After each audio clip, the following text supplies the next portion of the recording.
کتنی روایتیں ہم ایک کے پیچھے ایک دیکھ رہے ہیں، صحابی برابر دھیان دے کے بیان کرتے ہیں۔ یہ شوق تھا ان لوگوں کا نبی صلی اللہ علیہ وسلم کے عمل کو دیکھنے کا۔ آج ہمارے اندر وہ شوق ہے کیا؟ یہ بھی سوچنے کی چیز ہے۔ آج وہی چیز کتابوں میں ہے، تو کیا ہم معلوم کرنے کی کوشش کرتے ہیں؟ کیونکہ ان کے اندر بھی وہ شوق تھا، ان کے سامنے اللہ کے نبی صلی اللہ علیہ وسلم تھے، وہ دھیان سے دیکھتے تھے کہ اللہ کے نبی صلی اللہ علیہ وسلم فلاں عمل کو، صرف نماز ہی نہیں، فلاں عمل کو آپ کیسے کرتے ہیں۔ تو یہ شوق ان کا تھا، جس کی وجہ سے سنت محفوظ بھی رہی اور اس پہ عمل کرنے کی توفیق بھی ان کو ملی۔ لیکن آج اگر ہمارے اندر یہ شوق نہیں ہے تو سنتیں برباد ہو جائیں گی، اور ہو رہی ہیں۔ اگر یہ چیز ہمارے اندر نہ ہو تو سنتیں برباد ہو جائیں گی۔ تو کہا کہ فوجدتہ ساجدا، میں نے آپ کو ٹٹولا دیکھا، آس پاس کہاں ہیں آپ، ہاتھ سے تلاشا تو فوجدتہ ساجدا، میں نے آپ کو سجدے میں پایا، راسا عقبیہ، اپنی دونوں ایڑیاں آپ جوڑے ہوئے تھے، اپنی دونوں ایڑیاں کیا تھیں آپ کی؟ جڑی ہوئی، مستقبلا باطراف اصابعہ القبلہ، اور آپ کی پاؤں کی جو انگلیاں تھیں وہ قبلے کی طرف تھیں۔ پاؤں کی انگلیاں کہاں تھیں؟ تو تین چیزیں یہاں بیان ہوئی ہیں۔ نمبر 1، قدم کیسے ہونا چاہیے؟ کھڑے۔ 2، پاؤں کی انگلیاں کہاں ہونا چاہیے؟ قبلے کی طرف۔ 3، دونوں پاؤں قدم جڑے ہوئے ہونے چاہیے۔ تو یہ تینوں چیزیں ابن خزیمہ کی روایت میں آئے ہیں، تینوں چیزیں آئی ہیں۔ سجدوں کے درمیان بیٹھنے کی کیفیت، دو سجدوں کے درمیان کیسے بیٹھیں؟ ابو حمید الساعدی رضی اللہ تعالیٰ کی حدیث میں ہے، فرماتے ہیں انہوں نے اللہ کے نبی صلی اللہ علیہ وسلم کی نماز پڑھ کے دکھائے، نماز پڑھ کے دکھائی، کہتے ہیں وَيَفْتَحُ أَصَابِعَ رِجْلَيْهِ إِذَا سَجَدَ، آپ کے پاؤں کی انگلیاں جب آپ سجدہ کرتے تو کھل جاتی، ظاہر بات ہے پھیلائیں گے تو انگلیاں کھل جاتی ہیں۔ وَيَفْتَحُ أَصَابِعَ رِجْلَيْهِ إِذَا سَجَدَ، جب آپ سجدہ کرتے تو پاؤں کی انگلیاں کھل جاتی، پھیل جاتی۔ ثم يقول اللہ اکبر ويرفع، پھر آپ اللہ اکبر کہتے ہوئے اٹھ جاتے، یعنی سجدے سے اٹھتے۔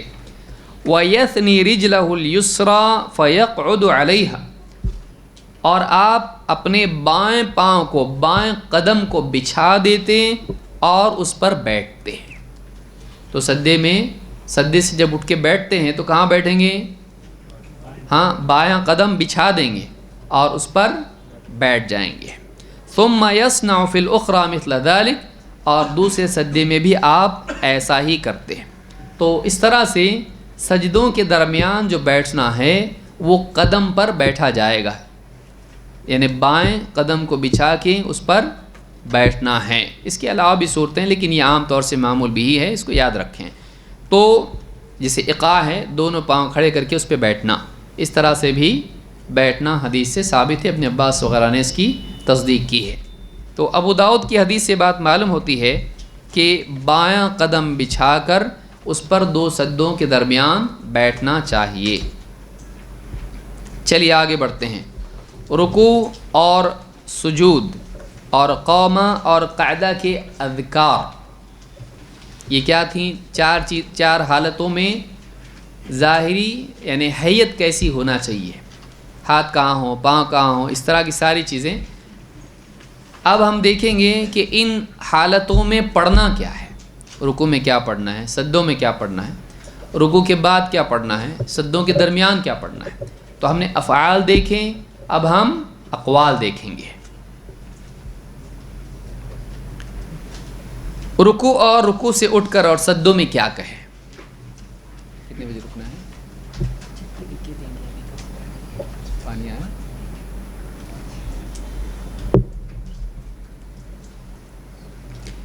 حذیفہ رضی اللہ تعالیٰ کی روایت ہے، فرماتے ہیں صلیت مع النبی صلی اللہ علیہ وسلم ذات لیلۃ، ایک رات میں نے اللہ کے رسول صلی اللہ علیہ وسلم کے ساتھ نماز پڑھی، اور انہوں نے لمبی حدیث بیان کی کہ اللہ کے نبی صلی اللہ علیہ وسلم نے کیسی نماز پڑھی۔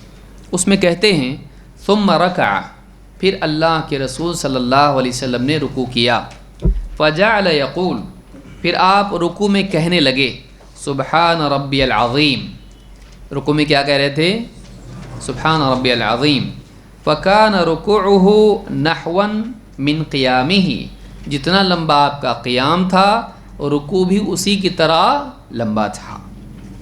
ثم قال سمع اللہ لمن حمدہ، پھر آپ نے کیا کہا رکوع سے کھڑے ہو کر؟ سمع اللہ لمن حمدہ. ثم قام طویلا قریبا مما رکع، اور جتنا آپ رکوع میں تھے اتنا ہی لمبا آپ نے رکوع سے اٹھ کر قیام کیا. ثم سجد، پھر سجدہ کیا. فقال سبحان ربی الاعلی، اور سجدے میں آپ نے کیا کہا؟ سبحان ربی الاعلی. فکان سجودہ قریبا من قیامہ، اور آپ کا سجدہ بھی ویسا ہی تھا جیسے آپ کا قیام تھا. تو یہاں پر ایک بات تو یہ معلوم ہوئی کہ رکوع، سجدہ، رکوع سے کھڑا ہونا اور اسی طرح سے دو سجدوں کے درمیان بیٹھنا، یہ سب کیا ہونا چاہیے؟ برابر، سوا، برابر ہونا چاہیے، ایکول. اور دوسری بات اس سے معلوم ہوئی کہ رکوع میں کیا پڑھیں گے؟ سبحان ربی العظیم. اور سجدے میں کیا پڑھیں گے؟ سبحان ربی الاعلی. سبحان ربی العظیم اور سبحان ربی بعض لوگ کہتے ہیں سبحان رب العظیم، یہ غلط ہے. رب العظیم کا مطلب ہوتا ہے عظیم کے رب، اور عظیم اس کا نام ہے؟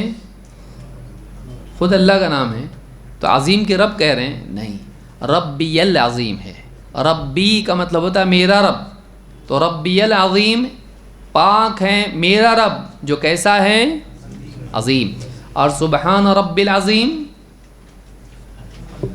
رب العظیم، عظیم کا رب، اس کی پاکی ہے. کون ہے یہ؟ تو عظیم کا رب کون ہے؟ تو دیکھیے پڑھنے میں غلطی آدمی کرتا ہے اور زندگی بھر غلط پڑھتا ہے، صرف ایک وجہ سے. کیوں غلط پڑھتا ہے؟ ایک وجہ سے، شرم آتی کسی کے سامنے بیٹھ کے صحیح کرنے کے لیے. غلط پڑھنے کو شرم نہیں آتی اللہ کے سامنے، ہے کہ نہیں؟ اللہ کے سامنے غلط پڑھنے کو شرم نہیں آتی، لیکن بندوں کے سامنے غلطی صحیح کرنے کو شرم آتی. اس سے بڑا کوئی شرم کے لائق کام ہے؟ سوچئے، یہی خود ایک شرم کے لائق چیز ہے کہ آدمی زندگی بھر غلط پڑھنے پہ راضی ہے اللہ کے سامنے، لیکن بندوں کے سامنے اپنی غلطی کو صحیح کرنے کے لیے تیار نہیں ہے، اس کو شرم آتی ہے. یا بعض لوگوں کے پاس ٹائم نہیں ہے، قبر میں ٹائم رہے گا لیکن وہاں پر نماز کے لیے ٹائم نہیں رہے گا، موقع نہیں رہے گا. کیوں غلط پڑھ کے جائے بھئی آدمی؟ 4 نمازیں پڑھ رہا ہے زندگی میں، وہ بھی کبھی دھیان ادھر ہے تو کبھی کچھ ادھر ہے، اس میں بھی اور 50 غلطیاں کر کے جائے. کیوں نہیں پڑھے صحیح آدمی؟ تھوڑا وقت نکالے اور کسی کے پاس بیٹھے، مسجد کے امام ہوتے ہیں، میرا ذرا سا سن لیجئے، سورہ فاتحہ سن لیجئے، میرے ذکر اذکار سن لیجئے، فلاں رکوع کے، سجدے کے، التحیات سن لیجئے، فلاں صورتیں مجھ کو یاد ہے وہ سن لیجئے. کیوں نہیں کرتا آدمی؟ اتنا بزی مر جائے گا، قبر میں قیامت تک پڑا رہے گا، کوئی کام آنے والا نہیں. جن بیوی بچوں کے لیے کمانے کے لیے تو اپنی نمازیں خراب کر رہا ہے، وہ تیرے قبر میں اتریں گے کہ بیوی کہہ رہے نہیں میں تو ان کو چھوڑ کے جاؤں گی نہیں، اترے گی تیرے ساتھ قبر میں، قبرستان تک بھی نہیں آتی ہو تو وہ گھر پہ ہی روئے گی، بہت روئے گی، ٹھیک ہے، لیکن تیرے ساتھ قبر میں اترنے والی نہیں. تیرے بیٹے اتریں گے اور کسی کا ہاتھ پکڑ کے، تیرا ہاتھ پکڑ کے نہیں بیٹھیں گے وہ لوگ قبر میں، بیٹھیں گے تیرا ہاتھ پکڑ کے نہیں، وہ تیرا ہاتھ نہیں مانگیں گے، وہ باہر جو قبر سے ہے اس کا ہاتھ مانگ کے اوپر چلے جائیں گے اور سب مل کے تیرے اوپر مٹی ڈالیں گے. تو ہے پھر تیرے اعمال ہیں، تو ہے اور تیرے اعمال ہیں، پھر یہی نماز تیری ہے. ان کے لیے اپنی نماز خراب کیا، اب وہ تو کام نہیں آئے، یہ بھی کام نہیں آ رہا کیونکہ اس کو بھی سنوارا نہیں، تو دنیا ہی سنوارنے میں لگا رہا اور دنیا چھوڑ کے قبر میں چلا گیا. گھر اپنا بنایا سیمنٹ کا اور قبر کیسی ہے؟ مٹی کی. کیا فائدہ؟ نہیں آئی کام تیرے. وہ عمارت بچا سکی ملک الموت سے تجھ کو؟ نہیں. تو کیوں خراب کر رہا اپنی نماز کو؟ بیٹھ کسی کے ساتھ سیکھ تھوڑا سا، ٹھیک ہے 1 انچ عزت کم ہو جائے گی تیری، کوئی مسئلہ نہیں ہے، اللہ کے ہاں بڑھے گی کہ میرا بندہ میری خاطر ذلیل ہوا. میری خاطر بے عزت ہوا. کیا چچا 60 سال تک یہ نماز پڑھ رہے تم ابھی تک نہیں سیکھے تم؟ ہاں بابا نہیں سیکھا, کیا کروں, ابھی تو سیکھ رہا نا کہ ویسے مروں. سیکھا, تھوڑی دیر کا انسلٹ ہے. لیکن وہی آدمی جو بولا وہ کیا بولے گا, ایک چاچا ہے ہاں 60 سال کے ہو کے بھی نماز ابھی سیکھ رہے, بہت بڑی بات ہے. وہ بعد میں آپ کی تعریف بھی کرے گا. لیکن آدمی کو نہ تعریف چاہیے نہ بے عزتی کا ڈر چاہیے. اس کو کیا چاہیے, میرے اللہ کے سامنے کھڑا ہو کے میں صحیح پڑھوں نماز, غلط بات نہیں بولو. سبحان ربی العظیم, ربی العظیم بول رہا, میں غلط بول رہا اتنے سال سے. کیا پڑھ رہا, سورہ فاتحہ. کتنی غلط پڑھتے لوگ اور کیا نہیں پڑھتے ہیں. کیوں صحیح کیوں نہیں پڑھ سکتا, صحیح کیوں نہیں پڑھ سکتا؟ صحیح پڑھے, سیکھے اس کو. نماز ہے بھائی, ہمارا دین ہے, یہ محبت ہونا چاہیے ہم کو اللہ سے. ہم کوئی غلط بات نہیں بولے. بیٹے کا نام غلط کوئی پڑھا تو کتنا خراب آتا, آپ کا نام کوئی غلط پڑھا کتنا برا لگتا. میرا نام ایسا نہیں, میرا نام ایسا ہے, تو آدمی کو برا لگتا ہے. اللہ رب العالمین کا کلام پڑھ رہا تو اور غلط پڑھ رہا, قرآن غلط پڑھ رہا, سیکھنے کے لیے تیرے پاس وقت نہیں ہے, وقت نکالو. تو یہ اذکار سیکھنے چاہیے. سبحان ربی العظیم اور سبحان ربی الاعلیٰ, اس کو صحیح ڈھنگ سے پڑھنا چاہیے. امام مسلم نے اس کو روایت کیا ہے. امام جب رکوع سے کھڑا ہو تو کیا کہے؟ اللہ کے نبی صلی اللہ علیہ وسلم فرماتے ہیں اذا قال الامام سمع اللہ لمن حمدہ, جب امام سمع اللہ لمن حمدہ کہے. ابھی رکوع کی تسبیح دیکھیے ہم نے, کیا ہے رکوع کی تسبیح؟ سبحان ربی العظیم. رکوع سے کھڑے ہوں گے تو کیا ہوگا؟ کہا کہ امام جب یوں کہے سمع اللہ لمن حمدہ فقولوا اللہم ربنا لک الحمد, تو تم کیا کہو؟ اللہم ربنا لک الحمد. 4 الفاظ اس کے آئے ہیں, ربنا لک الحمد, ربنا ولک الحمد, اللہم ربنا لک الحمد, اللہم ربنا ولک الحمد. چاروں میں سے جو بھی بولے کوئی مسئلہ نہیں.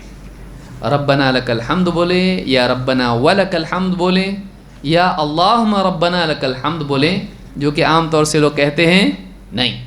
تو یہ بھی ایک سنت ہے, اللہم ربنا لک الحمد, تو یہ بھی ثابت ہے.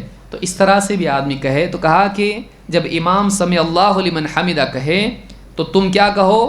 اللہم ربنا لک الحمد.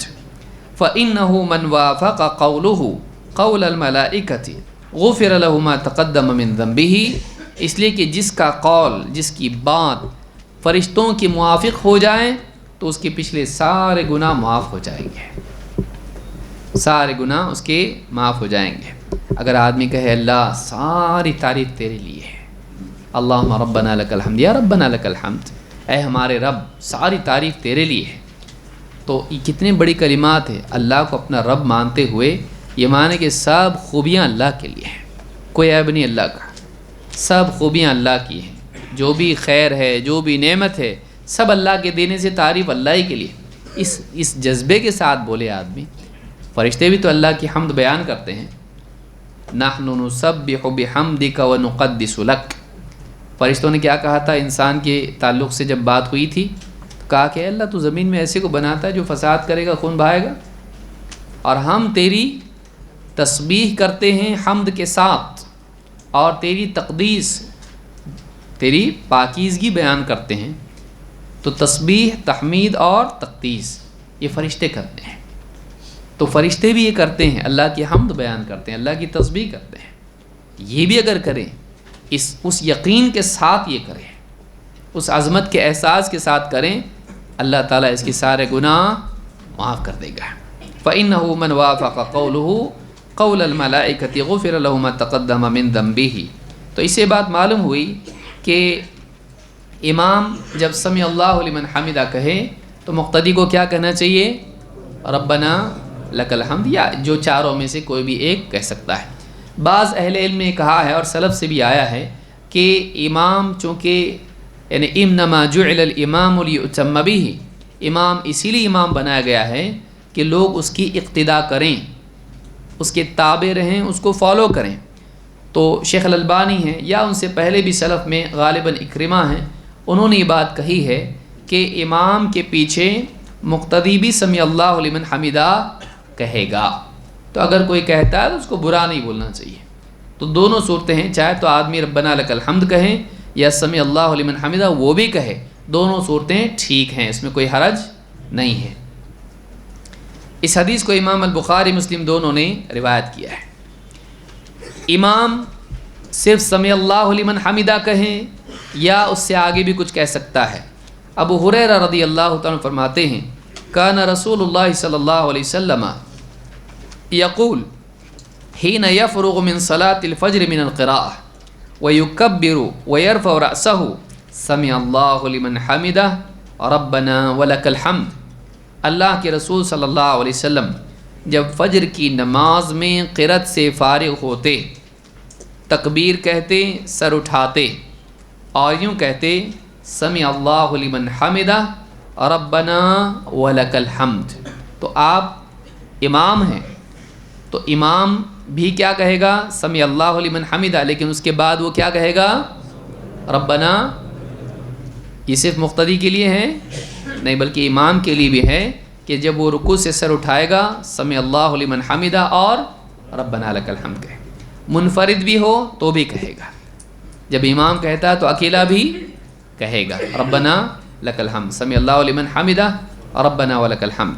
اس حدیث کو امام البخاری اور مسلم دونوں نے روایت کیا ہے۔ دونوں سجدوں کے درمیان کیا کریں؟ دونوں سجدوں کے درمیان اللہ کے نبی صلی اللہ علیہ وسلم سے 2 مرتبہ رب اغفر لی، رب اغفر لی 2 مرتبہ کہنا ثابت ہے۔ حذیفہ رضی اللہ تعالیٰ عنہ کہتے ہیں ان النبی صلی اللہ علیہ وسلم کان یقول بین السجدتین رب اغفر لی رب اغفر لی۔ اللہ کے رسول صلی اللہ علیہ وسلم 2 سجدوں کے درمیان رب اغفر لی اور رب اغفر لی کہا کرتے تھے، اے میرے رب میری مغفرت کر دے۔ کیا مانگتے تھے؟ اے میرے رب میری مغفرت فرما۔ یہ ابو داؤد، نسائی اور ابن ماجہ کی روایت ہے۔ تو معلوم ہے کہ 2 سجدوں کے درمیان بھی ذکر ہے، تو یہ جو بیچ کی بیٹھک ہے اس میں بھی ذکر کرنا چاہیے، اور اس سے فائدہ یہ ہوتا ہے کہ دونوں سجدوں کے درمیان فصل ہو جاتا ہے، یہ نہیں کہ آدمی دھڑ سے اٹھا اور دھڑ سے چلا گیا، نہیں، بلکہ بیٹھ کے رب اغفر لی کہے گا تو اتنا وقت مل جاتا ہے اور اس کا بیٹھنا طویل ہوتا ہے، جلدی والی نماز سے بچ جاتا ہے۔ تو 2 سجدوں کے درمیان آدمی کو ذکر کرنا چاہیے، یہ ذکر کرنا چاہیے۔ اس کے علاوہ کچھ اور بھی اذکار آئے ہیں جو ثابت ہیں وہی پڑھیں، اپنی طرف سے کوئی ذکر نہ کرے۔ اب بولے 2 کی وجہ 3 پڑھیں گے، 3 میرے علم میں کوئی دلیل نہیں ہے، 2 آئے تو 2 پڑھنا، 1 آئے تو 1 پڑھنا، 3 آئے تو 3۔ جس عدد کے ساتھ نبی صلی اللہ علیہ وسلم سے کوئی عمل ثابت ہو اسی عدد کا اہتمام کرنا چاہیے، اپنی طرف سے گھٹانا بڑھانا صحیح ہے نہیں ہے۔ چلیے آگے بڑھتے ہیں۔ جلسہ استراحت اور اس سے قیام۔ جلسہ استراحت کس کو کہتے ہیں؟ 2 سجدوں کے بعد اگلی رکعت کے لیے کھڑے ہونے والا ہے۔ کون سی رکعت کے لیے؟ دوسری یا چوتھی، دوسری یا چوتھی، پہلی ہوئی اور اس کے بعد دوسری ہے، تو اس کے لیے جو بیٹھتا ہے، یعنی پہلی رکعت میں جو بیٹھتا ہے دوسری کے لیے کھڑا ہونے سے پہلے، یا تیسری رکعت پر جو بیٹھتا ہے چوتھی کے لیے کھڑے ہونے سے پہلے، اس کو جلسہ استراحت کہتے ہیں۔ جلسہ استراحت، اس کی تفصیل کیا ہے؟ دوسری اور چوتھی رکعت کے لیے کھڑے ہونے سے قبل جلسہ استراحت کرنا۔ مالک ابن حویرث کہتے ہیں، مالک ابن حویرث اللیثی، انہ رأى النبی صلی اللہ علیہ وسلم یصلی، انہوں نے اللہ کے رسول صلی اللہ علیہ وسلم کو دیکھا نماز پڑھتے ہوئے۔ فَإِذَا كَانَ فِي وِتْرٍ مِّن صَلَاتِهِ لَمْ يَنْهَضْ حَتَّى يَسْتَوِيَ قَاعِدًا، جب آپ نماز میں طاعت رکعت میں ہوتے، وتر من صلاتہ، وتر کے معنی ہوتے ہیں آڈ، 1 3 5، تو اس طرح سے جب آپ وتر رکعت میں ہوتے تو آپ کھڑے نہیں ہوتے جب تک کہ ٹھیک سے بیٹھ نہیں جاتے ہیں۔ اس حدیث کو امام البخاری نے روایت کیا ہے۔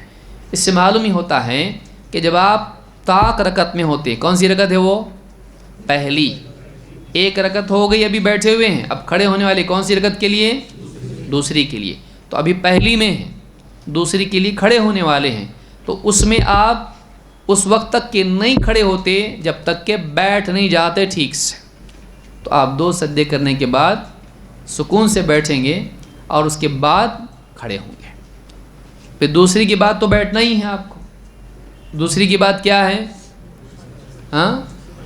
تشہد ہے، اتحیات پڑھنا ہے، وہ تو بیٹھنا ہی بیٹھنا ہے۔ پھر اس کے بعد تیسری رکعت کے لیے کھڑے ہوں گے، کھڑے ہونے کے بعد پھر سجدے 2 کرنے کے بعد رکوع سجدہ کریں گے، اس کے بعد پھر تیسری میں ہیں آپ، چوتھی میں جانے والے ہیں، تو اس تیسری میں بھی کیا کرنا ہے؟ 2 سجدوں کے بعد بیٹھنا ہے اور پھر اٹھنا ہے۔ بعض لوگ کہتے ہیں کہ یہ ثابت نہیں ہے، لیکن یہ حدیث بتاتی ہے، اس کو امام البخاری نے روایت کیا ہے کہ صاف صریح الفاظ ہیں، جب آپ نماز میں وتر رکعت میں ہوتے تو آپ کھڑے نہیں ہوتے جب تک کہ ٹھیک سے بیٹھ نہیں جاتے۔ بعض لوگوں نے کہا کہ یہ بڑھاپے کی وجہ سے تھا، لیکن اللہ کے نبی صلی اللہ علیہ وسلم کا عمل صحابی ذکر کر رہے ہیں اور یہ نہیں کہہ رہے ہیں کہ بڑھاپے کی وجہ سے تھا۔ سمجھ میں آ رہی بات؟ کہ انہوں نے عمل ذکر کیا، نماز کا عمل ذکر کیا، اور یہ نہیں کہا کہ بڑھاپے کی وجہ سے تھا، بلکہ انہوں نے آپ کا عمل ذکر کیا۔ لہٰذا ہم کو بھی اس کا اہتمام کرنا چاہیے۔ کوئی آدمی اگر یہ کہتا ہے کہ نہیں بڑھاپے ہی کی وجہ سے تھا، تو پھر ہم کم سے کم اس کو یہ تو کہنا چاہیے بوڑھے لوگ ایسا کریں۔ بولتا ہے کوئی ایسا؟ نہیں بولتا ہے۔ تو یہ ظلم ہے کہ نبی صلی اللہ علیہ وسلم کی سنت سب کے لیے ہے۔ اگر بڑھاپے کی بات ہوتی تو دلیل اس میں آتی، صحابی کہتے آپ نے مجبوری کی وجہ سے ایسا کیا، بڑھاپے کی وجہ سے ایسا کیا، کمزوری کی وجہ سے ایسا کیا۔ جیسے مثلا اللہ کے رسول صلی اللہ علیہ وسلم سوار ہوئے اور آپ سواری سے گر گئے، آپ کے پاؤں میں چوٹ آئی، تو آپ نے بیٹھ کے نماز پڑھائی۔ تو صحابی نے بتایا نا وہاں پہ کہ آپ کے پاؤں میں چوٹ آئی، اس لیے آپ نے کیا کیے؟ بیٹھ کے نماز پڑھائے۔ تو بیٹھ کے نماز کیوں پڑھائیں؟ پاؤں میں چوٹ آئی، گھٹنے میں چوٹ آئی۔ یہاں ٹیک کے کیوں، یعنی بیٹھ کے کیوں اٹھتے تھے؟ بتایا کچھ ایسا بڑھاپے کی وجہ سے، بیمار تھے، بھوکے تھے، کچھ بتایا ایسا؟ نہیں۔ جب نہیں بتایا تو اپنی طرف سے وجہ مت جوڑ۔ سمجھ میں آ رہی بات؟ کہ جب صحابی نے اپنی طرف سے کوئی وجہ اس کی نہیں بتائی ہے، تو وجہ مت جوڑ، کیونکہ تو تھا وہاں پہ، جو تھا وہ تو نہیں بتا رہا، جو وہاں تھا وہ تو وجہ نہیں بتا رہا کوئی، وہ نبی کا عمل بتا رہا ہے، اور تو جہاں نہیں تھا وہاں پہ اپنی طرف سے وجہ بتا رہا ہے۔ یہ نبی پر جھوٹ بولنا ہے، نہیں بولنا چاہیے ایسا۔ بغیر علم کے رسول اکرم صلی اللہ علیہ وسلم کے بارے میں اپنی طرف سے کچھ بھی بتائے تو یہ صحیح نہیں ہے۔ من کذب علی متعمدا فلیتبوأ مقعدہ من النار، جو جانتے بوجھتے مجھ پر جھوٹ گھڑے وہ اپنا ٹھکانہ جہنم میں بنائے۔ بچنا چاہیے، احتیاط کرنا چاہیے۔ تو یہ بخاری کی روایت ہے جس میں معلوم ہوتا ہے کہ آپ وتر رکعت میں ہوتے تو پہلی اور تیسری رکعت کے اختتام پر دوسری اور چوتھی رکعت میں جانے سے پہلے، کھڑے ہونے سے پہلے بیٹھ کے اٹھتے تھے۔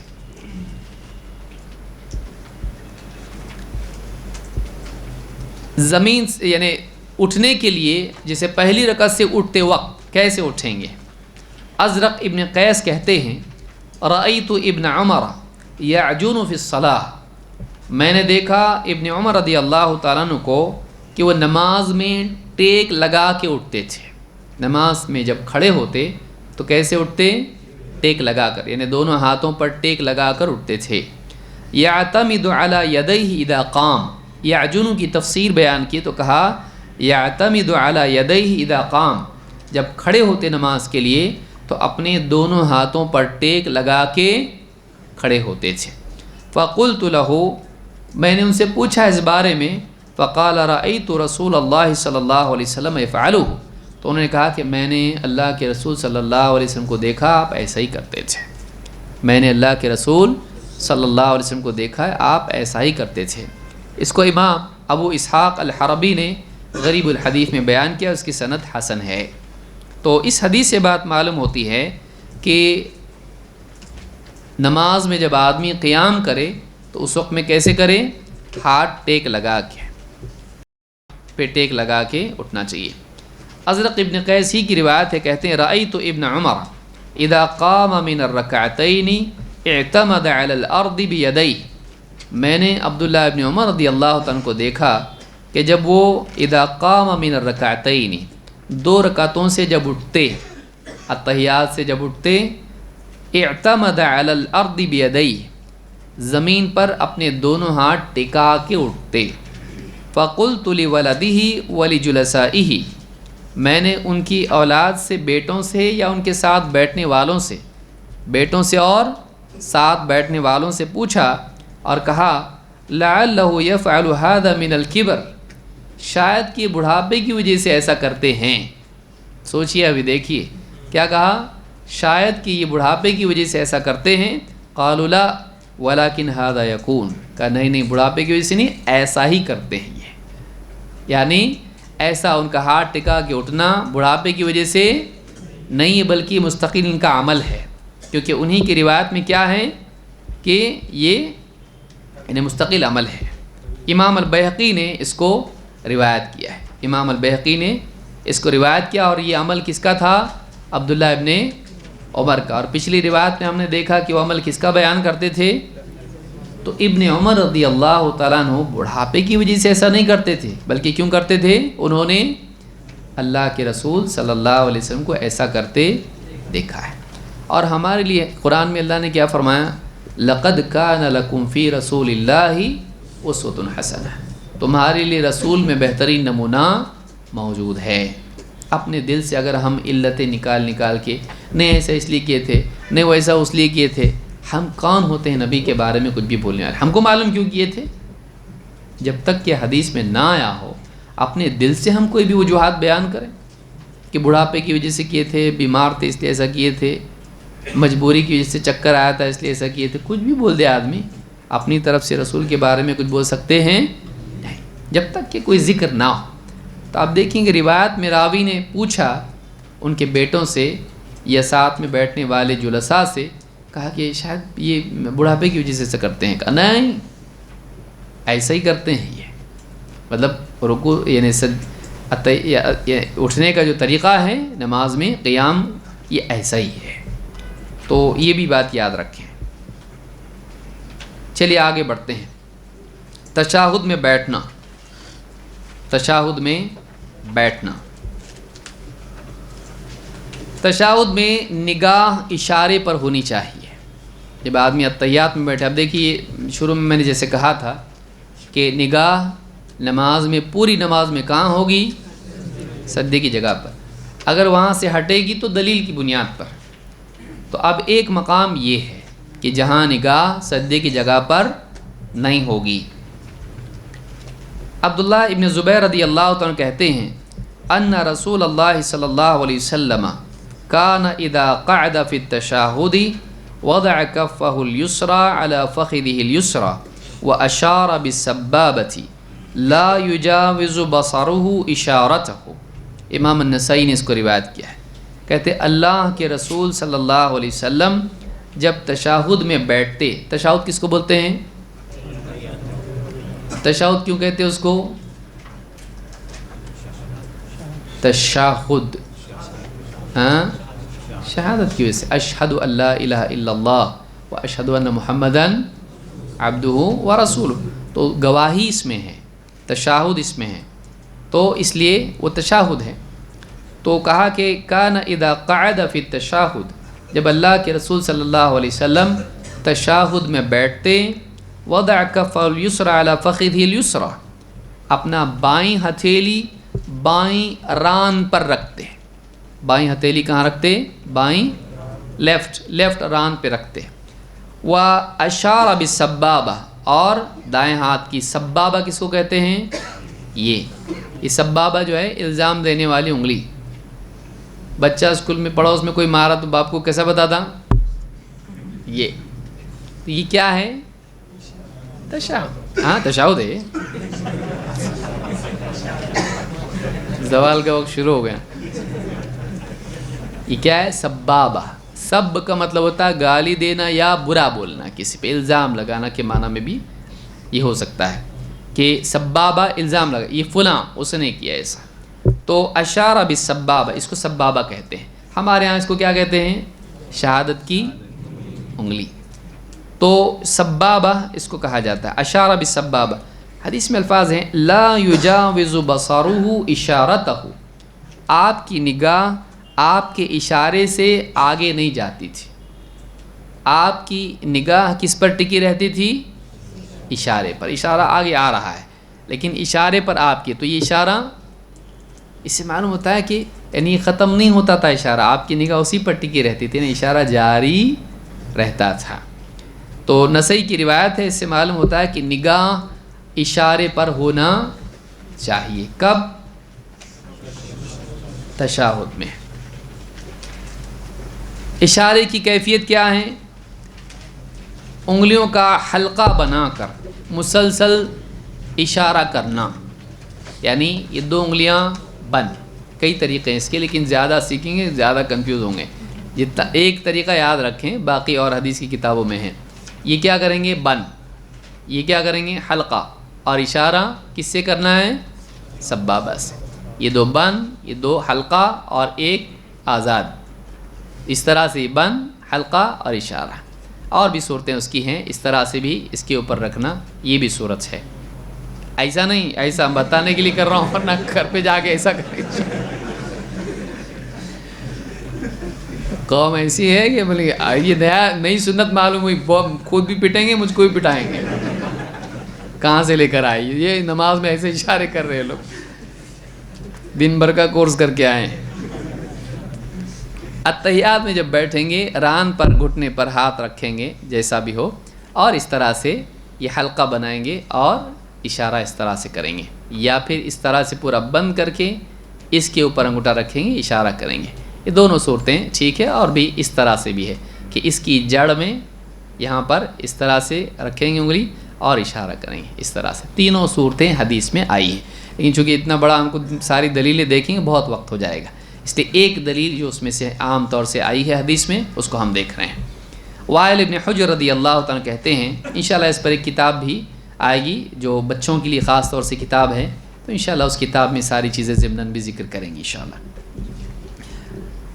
وائل ابن حجر رضی اللہ تعالیٰ عنہ سے روایت ہے، کہتے ہیں قلت لأنظرن الى صلاة رسول اللہ صلی اللہ علیہ وسلم کیف یصلی، کہتے ہیں کہ میں نے سوچا کہ میں ضرور اللہ کے رسول صلی اللہ علیہ وسلم کی نماز دیکھوں گا کہ آپ کیسے نماز پڑھتے ہیں۔ فنظرت الیہ، تو میں نے آپ کو دیکھا، یعنی نماز پڑھتے ہوئے دیکھا۔ فوصف، پس انہوں نے بعد میں اللہ کے نبی صلی اللہ علیہ وسلم کی نماز کا حال بیان کیا۔ قال ثم قعد وافترش رجلہ الیسریٰ، اللہ کے نبی صلی اللہ علیہ وسلم اتحیات میں بیٹھے تو اپنا بایاں پاؤں بچھا دیا، بایاں پاؤں بچھایا، جیسے اتحیات میں ہم بیٹھتے ہیں اس کے اوپر بیٹھتے ہیں۔ وافترش رجلہ الیسریٰ ووضع کفہ الیسریٰ علی فخذہ ورکبتہ الیسریٰ، اور آپ نے اپنی بائیں لیفٹ ہتھیلی اپنی ران، بائیں ران اور گھٹنے پر رکھی، بعض لوگ کہتے ہیں گھٹنے پہ نہیں رکھنا، انگلیاں کاٹ دی جائیں گی، کوئی دلیل نہیں ہے اس کی، کون کاٹے گا؟ مؤذن صاحب، اللہ حفاظت کر۔ یہ حدیث میں کیا ہے کہ آپ نے بائیں ران پر اور بائیں گھٹنے پر اپنی ہتھیلی رکھی، یعنی پورا ہاتھ اس طرح سے ٹکایا، تو ران اور گھٹنے پر ہتھیلی آپ کی آئی، تو گھٹنے پر ہاتھ رکھنے میں کوئی حرج نہیں ہے اتحیات میں۔ بعض لوگ اس کو معیوب سمجھتے ہیں، غلط مانتے ہیں، اس کی کوئی دلیل نہیں غلط ہونے کی، ہمارے رسول صلی اللہ علیہ وسلم اگر کوئی عمل کریں وہ غلط نہیں ہوتا ہے، اگر اس کو غلط کوئی سمجھتا ہے تو وہ غلط ہوتا ہے، وہ سوچنے والا وہ غلط ہے۔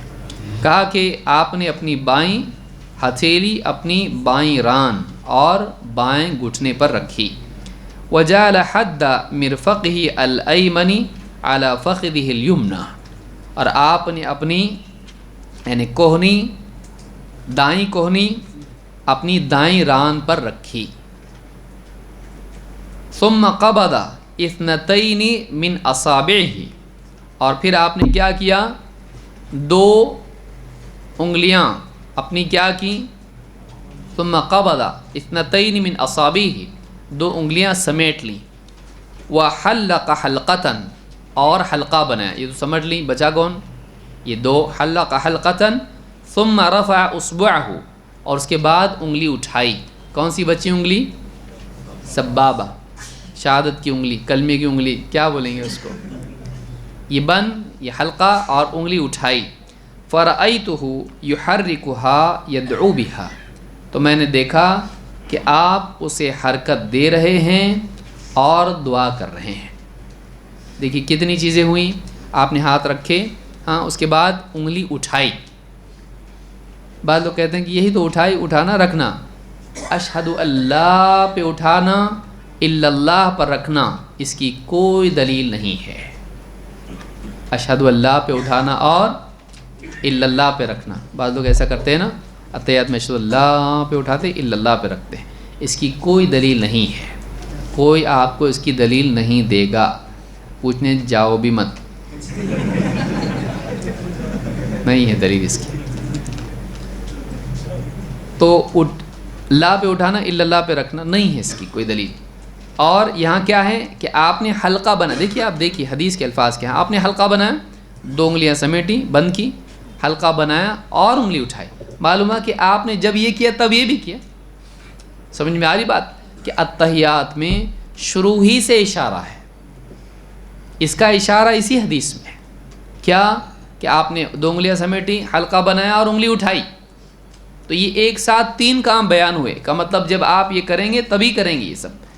اور کہتے ہیں کہ ثم رفع اصبعہ، آپ نے انگلی اٹھائی، فرأیتہ یحرکها یدعو بها، میں نے دیکھا آپ اس کو حرکت دے رہے ہیں اور دعا کر رہے ہیں۔